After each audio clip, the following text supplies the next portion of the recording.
This symbol is sometimes called the sun cross or Sonnenkreuz, alternatively the wheel cross or Radkreuz. It is present throughout much of the Nordic Bronze Age, but also sometimes found in the Iron Age, and it is commonly interpreted as a symbol of the sun. But I believe that there is more to this symbol.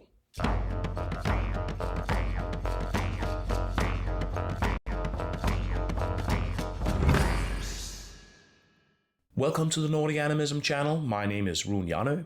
I'm a historian of religion, and on this channel we work towards recovering traditional knowledge and North European animism. Remember to like, subscribe, and support us on Patreon. Symbols can have many meanings, and divining these meanings when there are no written sources, that can be difficult, not to say impossible. But my opinion is that it is a reasonable suggestion to read this symbol as a cosmogram. Cosmology represented in geometric form, a symbol of the universe rather than a symbol of the sun. And this cosmogram reading can tell us something about the ritual functions that this symbol may have had in ancient Scandinavia. The Danish archaeologist Flemming Kaul, a leading scholar on Nordic Bronze Age religion, suggests this idea of the wheel cross as a cosmogram, and not exclusively or not even primarily as an image of the sun. He views the wheel cross as a cosmogram where the sun is traveling along the outer ridge of the symbol, and that the lines in the cross there are connections between midday and midnight, sunrise and sunset. And I think that there's a very fair interpretation. Kaul goes on to hypothesize that it has meanings comparable to what other specific cultures say about this symbol. Kaul's idea of the wheel cross as a cosmogram is sometimes criticized for being too speculative. But when you look at these cross-cultural comparisons, then some of them are actually very similar to Kaul's suggestions. Of course, this doesn't prove that the symbols are the same or even similar, but perhaps it is an indication, assuming that some symbols are so basic that different groups perhaps think about them in similar ways. Look at how similar these two petroglyphs are. One is from Denmark and another one is from present-day New Mexico. It does seem intuitively likely, at least to me, that similar thoughts may have been attached to symbols that look so similar. But let's look at some of these examples. And I'm not going to go into the North American indigenous medicine wheel, which appears to be a whole wasp nest of sort of possibly fake traditions and conflict and so on. But a really good example of this symbolism is found in West Central Africa among the Bakongo. They call this symbol Dikenga, the Tendwansa, or the Yowa. There, it's not an image of the sun, but of the cosmos. It shows the turning of the day and of human life. The horizontal line is called the Kalunga, and it divides the day from the night, the world of the living from the world of the dead, our world from the other world, which is sometimes conceptualized as being below the sea. And thereby it also demonstrates an everlasting cyclicity encapsulated in this symbol. The vertical line is a source of power and dynamism. It connects the above world with the below. This is where the gods travel into our world, or where religious specialists reach into the other world. It is the crossroads where dimensions intersect, the cross between life and death. It is the point where gods descend. So this cross is often used as a graphic invocation of gods. And when looking at the Bakongo cross, I can't help thinking that Flemming Kaul may have kind of missed out on an important part when he focuses so much about the circumference of the symbol. Actually, what happens in the center is really important.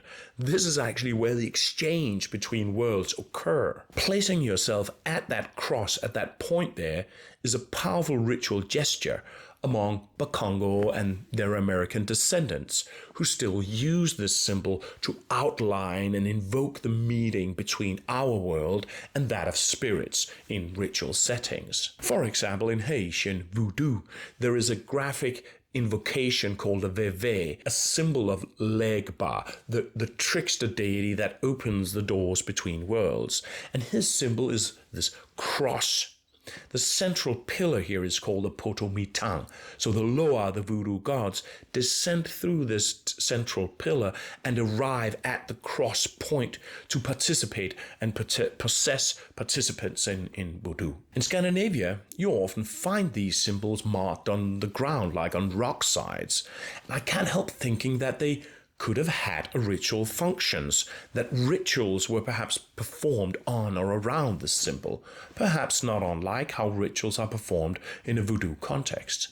And there are further examples of how this symbol can be understood as a cosmogram in Scandinavia. The Swedish scholar Andreas Norberg, whose name might be familiar if you have watched some of my videos about the Aun year, and you can also read my book about that. He suggests that Mundilfari, the father of the sun and the moon, can be understood as a wheel hub that is like the turning of time, the axle that the world turns around. So Kaul, he points out that there are actually a number of archaeological finds where wheels, sometimes actual wheels, sometimes symbolic wheels, have 4 spokes.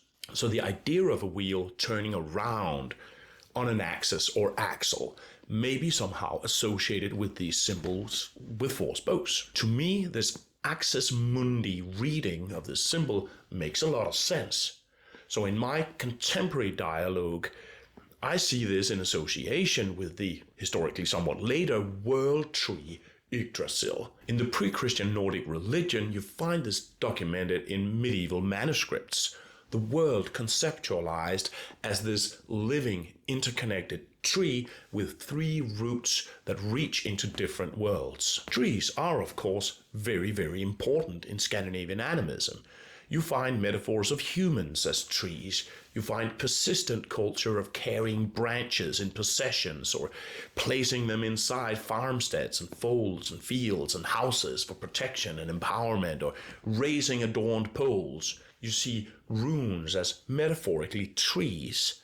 Particularly in the Anglo-Saxon tradition, you see runes being named after trees: ash, oak, thorn. You see staffs as magical implements, primarily the distaff, which is probably a shamanic tool related to Sather shamanism. So the world tree Yggdrasil is perhaps the best known example in Nordic mythology, and it is an axis. It is that vertical line where Odin travels into the roots of reality to learn runes. Yggdrasil actually means Odin's stallion, Odin's horse. So during his self-hanging, he's riding the world tree.